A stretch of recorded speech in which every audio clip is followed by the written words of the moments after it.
So guys, कल के video में आप व्यूअर्स के काफी सारे सवाल थे कि लॉन्ग टर्म में क्या करें। फंस गए हैं 3000, 2800, 2600 के पास एंट्री करके। अब क्या करना चाहिए, कितने टाइम पीरियड में ये प्राइसेस आपको देखने को मिल सकते हैं। ऑल्दो मैं हर वीडियो में कोशिश करता हूं आपके सभी सवालों का जवाब देने की, बट अगर आपके पास स्टिल सवालों के जवाब आपको लगता है नहीं मिल पाए हैं तो दिक्कत की कोई बात नहीं है। एंड तक देखना, सब चीजें आपकी यहां पर क्लियर होने वाली है। We are NISM 7 certified which is SEBI registered exam, तो सब्सक्राइब के बिना मत जाना। ठीक है, शुरुआत करते हैं। आपके पहले तो मार्केट के बारे में समझते हैं। कल आपके पास एक खबर आती है एक्सपायरी को लेकर के। कल के दिन हमने इस अपडेट को डिस्कस भी किया था। Daily expiry on gift Nifty. अब भैया गिफ्ट निफ्टी आपका होता क्या है? इंटरनेशनल ट्रेडर क्या चीज है ये? आपको पता है कि आपके इंटरनेशनल ट्रेडर्स, यानी कि आप कह सकते हो उनको एफआईज या इंस्टीट्यूशनल इन्वेस्टर्स, वो डायरेक्टली मार्केट में एंटर नहीं कर सकते। क्या आपको ये चीज मालूम है? नहीं मालूम, कोई दिक्कत नहीं। उनको जरूरत होती है कस्टोडियंस की। ठीक है, म्यूचुअल फंड्स हो या फिर आपके इंस्टीट्यूशनल इन्वेस्टर्स हो, उनको कस्टोडियंस की जरूरत होती है अपने ट्रेड्स को सेटल करने के लिए। क्या ये चीज मालूम है? नहीं मालूम है, कोई दिक्कत नहीं है। तो ओवरऑल अगर मैं आपको इस खबर के बारे में बताऊं तो इस खबर का आपको क्या फायदा मिलने वाला है? कोई फायदा नहीं मिलने वाला, ना ही कोई नुकसान मिलने वाला। तो ओवरऑल ये खबर जो है ये गिफ्ट इन्वेस्टर्स के लिए, गिफ्ट निफ्टी डेरिवेटिव कॉन्ट्रैक्ट्स के लिए, जिनकी डेली एक्सपायरी आपको यहां पर देखने को मिलेगी। जैसे कि आपको यहां पर मालूम होगा GSGX निफ्टी, जो कि ट्रेडेड है इन सिंगापुर। इसके बारे में अगर आपको मालूम है तो आप इस गिफ्ट निफ्टी एक्सपायरी को भी यहां पर समझ पाओगे। ओवरऑल जो आपके इंटरनेशनल या इंस्टीट्यूशनल इन्वेस्टर्स होते हैं उन्हीं की एक्सपायरी को लेकर के ये अपडेट की गई है। ठीक है, अब आते हैं आपकी अगली खबर पे। आपका पहले तो ये सुन लो कि 2 अक्टूबर को आपका मार्केट क्लोज रहेगा। कल के दिन 2 अक्टूबर आपका BSE और NSE दोनों ही क्लोज रहने वाले हैं। ठीक है, अब आते हैं नितिन कामत का यहां पर क्या कहना है। ठीक है, जीरोधा के नितिन कामत का कहना है, said it might now be forced to take a brokerage pivot if regulators go ahead with their reported plan to curb or even scrap weekly options। ठीक है भैया, ब्रोकरेजेस का यहां पर क्या होगा अगर आपकी वीकली एक्सपायरीज को खत्म कर दिया जाए? जो प्लान सेबी ने यहां पर रखा है अगर वो एस्टैब्लिश कर दिया जाए तो क्या होगा? इसके नुकसान भी देखने को मिल सकते हैं। ब्रोकरेजेस को इसको यहां पर फोर्स करना पड़ सकता है नए डिसीजंस को।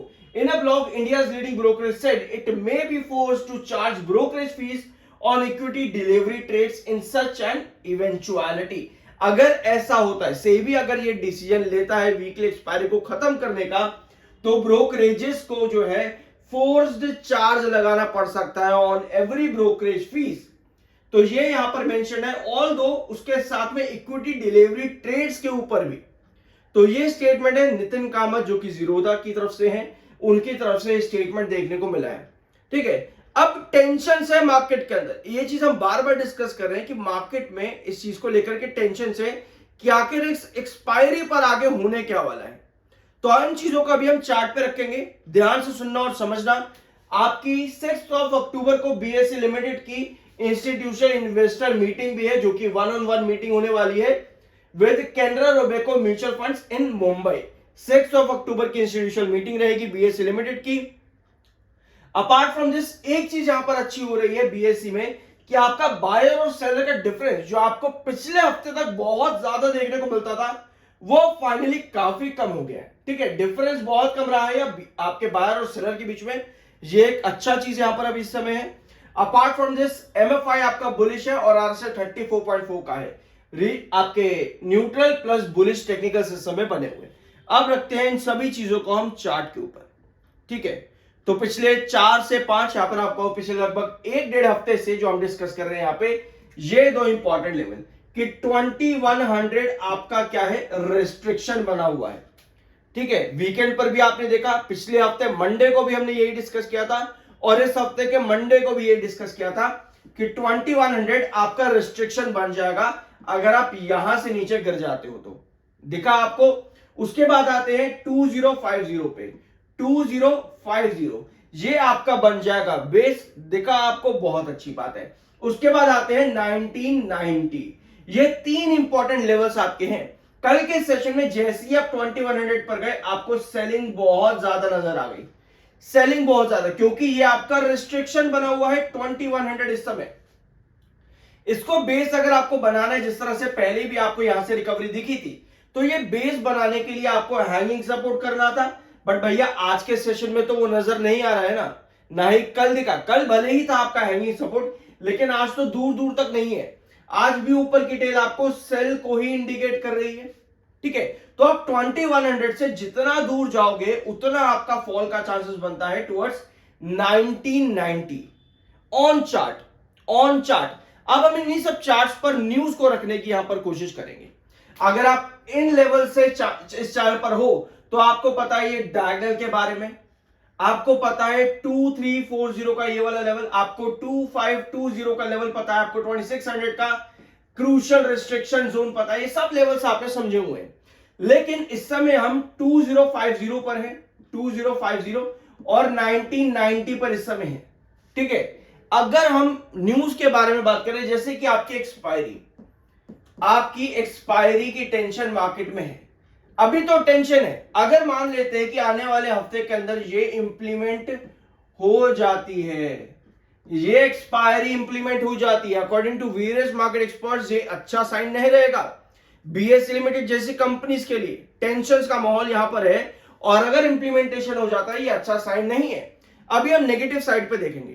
ठीक है, अगर हम नेगेटिव साइड में देखें तो आप उस कंडीशन में 2100 को तो ऑलरेडी ब्रेक डाउन कर चुके हो, आप 1990 को भी ब्रेक डाउन कर जाओगे, जो कि आपका पुराना रिस्ट्रिक्शन जोन है। इस समय आपका बेस बना हुआ है 1990, समझ रहे हो इन चीजों को?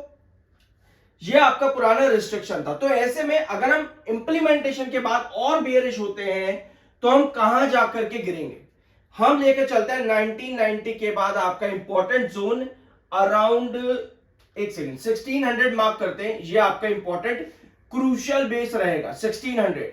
ठीक है, ये क्रूशियल बेस रहेगा इन केस आप 1990 से टूटते हो। लेकिन उसके बीच में और भी बेसिस है, क्योंकि 200 रुपए का डिफरेंस टोटल आता है आपका। ठीक है, अगर हम और बेसिस को देखें यहां पे, तो एक बेस आपका इंप्लीमेंट होता है अराउंड 1870 के आसपास। तो आपको पता चल रहा है कि 1990 ये वाला लेवल 1990 का, इसके नीचे 1870 का बेस, और सबसे नीचे आता है 1600 का बेस। अगर हम इंप्लीमेंटेशन पर जाते हैं तो ये कंडीशन हमारी आ रही है। बट कई बार क्या होता है, सेबी को जब लगता है कि भैया कुछ ऐसे हार्श डिसीजन लेने से मार्केट में टेंशंस क्रिएट हो सके, ऑल्दो सेबी ने ये भी कहा है कि एक्सपायरी जो हम लेकर के आ रहे हैं ये रिटेल इन्वेस्टर्स के लिए ही लेकर के आ रहे हैं, क्योंकि भैया रिटेल इन्वेस्टर मार्केट में बहुत नुकसान खा रहा है और अपनी ही गलतियों की वजह से खा रहा है। इसमें आप किसी को ब्लेम नहीं कर सकते, ये बात सीरियसली मैं कह रहा हूं, अपनी ही गलतियों की वजह से खा रहा है, इसमें आप किसी को ब्लेम नहीं कर सकते। VRNA 7 सर्टिफाइड, तो सब्सक्राइब जरूर कर देना। अब वापस आते हैं, तो ये हो गई हमारी कंडीशंस बेयरिश के अंदर जब आप इंप्लीमेंटेशन पर आ जाते हो। अगर मान लेते हैं सेबी कहता है भैया इतने harsh decision, market experts other brokerage houses कह रहे हैं कि भैया इतने हार्ड डिसीजन नहीं लेना चाहिए, मार्केट के लिए टेंशन हो जाएगी बहुत ज्यादा, ऐसे में सेबी इंप्लीमेंट नहीं करता। फॉर एग्जांपल हम हाइपोथेटिकल सिचुएशन को यहां पर समझ रहे हैं कि इंप्लीमेंटेशन नहीं होता, तो आप इस समय क्या कर रहे हो?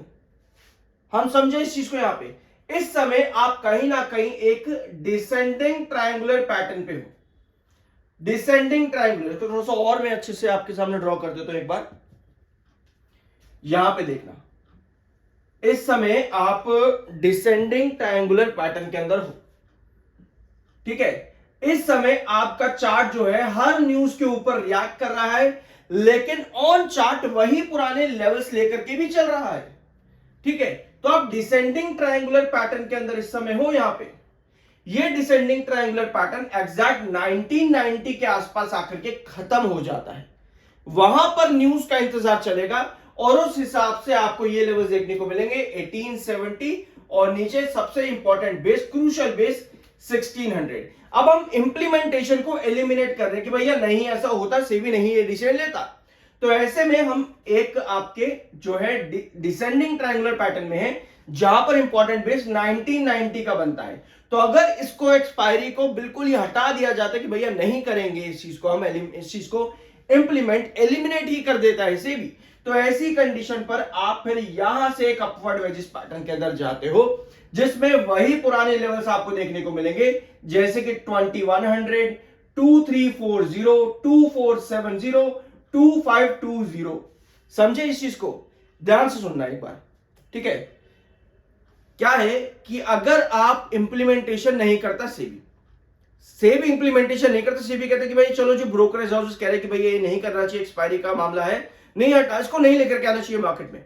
तो ऐसी कंडीशन पर हमारी जो हाइपोथेटिकल सिचुएशन है, वहां पर 1990 पे आपका डिसेंडिंग ट्रायंगुलर पैटर्न खत्म हो जाता है और उस पॉजिटिव न्यूज का इंपैक्ट आपको टुवर्ड्स अपवर्ड वेजिस पैटर्न देखने को मिलता है, ठीक है। अब सवाल आता है 1990 के बाद में आपके 2100 रिस्ट्रिक्शन, फिर वहां पर ब्रेकआउट मिलेगा।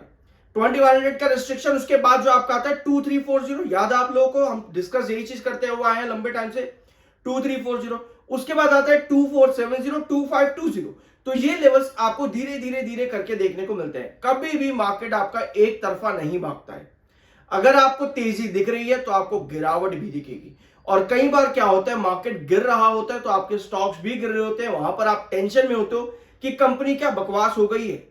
कंपनी अगर एक बिजनेस रखती है मार्केट के अंदर, अच्छा बिजनेस, तो वो खराब इतनी आसानी से नहीं होगी। बट ये सवाल आता है कि आप किस नजरिए से देखते हो मार्केट को। आप इस नजरिए से देखते हो कि मार्केट में ऑपरेटर गेम चलता है, तो आपको यह सीखना पड़ेगा कि भैया ऑपरेटर गेम चलता है तो कैसे चलता है।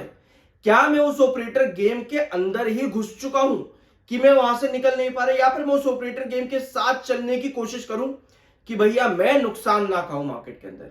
तो ये सब चीजें आपको समझनी होंगी, और ये खुद से ही यहां पर इंप्लीमेंट होता है, या ये कोई आपको बताने की कोशिश भी करे आप नहीं समझोगे, सुनोगे ही नहीं।